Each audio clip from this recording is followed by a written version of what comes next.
በጥቃቅና አነስተኛ 5 ለ5 ተደራጀን። አሁን እንባንባለው ነው። ከ6 ዓመት በፊት ከጸገነት የወለድከኝ ልጅ ነኝ።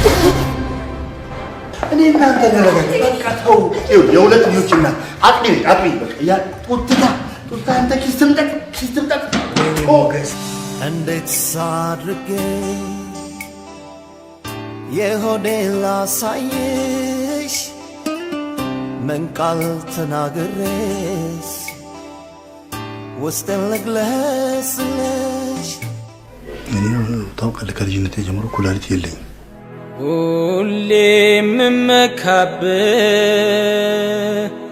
ነህ የበኩር ልጅ